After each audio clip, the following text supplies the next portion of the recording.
What's up, Internet world? Matthew here. It is another beautiful day on Long Island in late autumn, almost winter.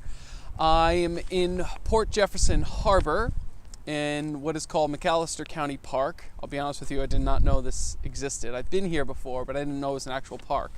It's this beautiful kind of desert landscape. If you check the Instagram, you'll see all sorts of pictures. I found crumbling remains of docks and things. Up there is dunes. Nice tall dunes. Everybody loves saying the word dunes.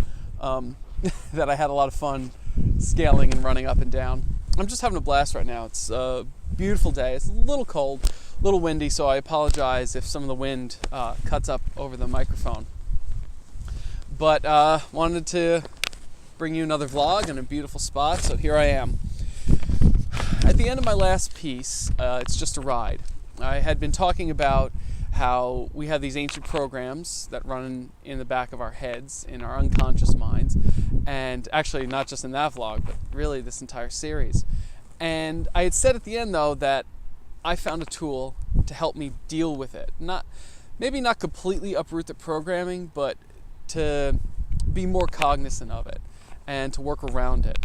And so that's what I'm bringing with you for you all right now. In 1949, a man named Joseph Campbell published a book called The Hero with a Thousand Faces. Joseph was an author, an educator, and a philosopher, really. He's shown a light on a pattern that's been operating in the background of our collective human psyche since time immemorial. He called it the hero's journey, or the monomyth. And he said it was a pattern that was followed by nearly every culture and almost every tale, from ancient myths to modern day big budget blockbusters, classical literature, legends told around the campfire. They all follow the same pattern that he discovered. He found there was a consistency to the structure of these stories that deviated very little between languages, cultures, and time. He said you could put any character you want into the framework. Hercules, Neo, Luke Skywalker. To Campbell, all these stories were essentially a tale of the self. The myths from ancient times were seen to him as a metaphor for the journey of personal transformation. And this, as he said, explained why so many ancient rituals involve the retelling of so many tribal ancient belief systems, ancient stories, ancient tales, involved in almost all the rituals. He said that these stories connected the people to their subconscious minds. And that's why this form of storytelling has survived to this day. What's more, the hero themselves are what Carl Jung would call archetypes. As he defined it, these are primordial patterns of story that are encapsulated into a single character, easily understood and interchangeable between stories. Now, there's a documentary about all this called Finding Joe. You can actually see it on Netflix or YouTube. I forgot where I saw it, but definitely look for Finding Joe. It's a very good documentary. In it, the highly influential and deeply respected psychologist Deepak Chopra referred to archetypes as a seed in consciousness. He said that after being planted in the psyche, these seeds start to sprout. And as it sprouts, the patterning forces create the situations, circumstances, and relationships for the unfolding of the story. And when he said the story, Deepak was actually referring to the story of our lives. He goes so far as to advise us all to invoke these characters, these archetypes, in our own minds and in our own lives. He said that when we do, we'll see amazing synchronicities occur, that people, events, aids to help us along the journey for ourselves will just suddenly appear. And I can tell you without a doubt, this is absolutely true. It's been happening in my own life long before I heard what Deepak Chopra said.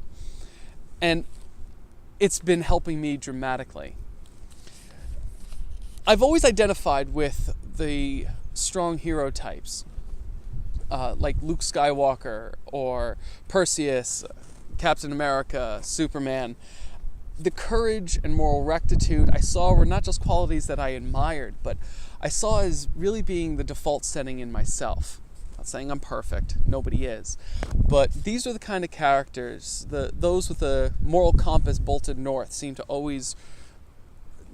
be the ones I related to the most. And as I got older, of course, though, the lines between right and wrong got blurred, as they always do. Heroes became tarnished, villains became more understandable. But just like the man in Plato's cave, as I grew up, I began to see the depth and scale and color of life itself, beyond the simplistic two-dimensional reasoning that I had been accustomed to in my somewhat sheltered youth. As I did, I saw that in order to be happy, I couldn't stay in the life that I was living. See, a lot of the elements of Joseph Campbell's analysis completely overlapped with my life and my own experience. As I'm sure once you start doing a little more research on it, you'll start to see the same thing as well. My compulsion to leave my family's faith had been tugging at me for a long time before I finally acted on it. And it was a big deal for me. See, to leave this particular sect of Christianity, it wasn't just a matter of just not attending religious services. The faith really wove its way into every aspect of an adherent's life. And a lot of the elements that Joseph analyzed in the Tales of the Monomyth really came into being as I went through that process, went through that journey. I even had to have a private meeting with two of the elders who stood like a pair of guardians at the threshold. These are all terms that Joseph used in his analysis. But it was a drive for bigger things and truer realities that just pushed me forward. In one sense, I really did leave one world and journeyed into another. And after I crossed that threshold, after I crossed that barrier, I found more aid to bring me along in my journey. I met so many great people who gave me new gifts in understanding, more so than in a physical sense. I went through trials that stripped me of my old self, my old way of thinking. I've met goddesses and temptresses. I've atoned with my parents and stabilized that relationship. I've been rescued from without. I've fought monsters from within. I've been built up. I've crossed back. I've come home. I've returned a better, stronger, more capable human being. Now here's the amazing thing with all of this, is that it wasn't just one journey. It was that in the one respect, but I've had to do it over and over again. I've walked these same tracks in larger and smaller circles, but it keeps happening and it keeps coming. And every time there's a descent into the underworld, there's always a climb out of it. And Lisa Nichols is a great thought leader, and she talks about that. She talks about the dip and the climb. I'm going to throw some links down below. You can check out some of her lectures. But it's this understanding that it's a continuing cycle. And every time you go through it, you get more freedom, more ability, more experience, more intelligence. And for all the pain that you may experience, you know at some point it's going to pay off. And even as you climb back up to the top, you know you're going to go down again. And it's that understanding that makes everything survivable. And that you eventually learn to go from surviving to thriving. And all those impulses, that old fear-based programming telling you run and fight and fight that person off and defend yourself, and that constant sense of fight or flight starts to diminish, and you start to understand that there's a grander story being told through your life, and a lot of the fear starts to subside, and you get to experience the journey and the dance of life itself, and it becomes a much more beautiful process.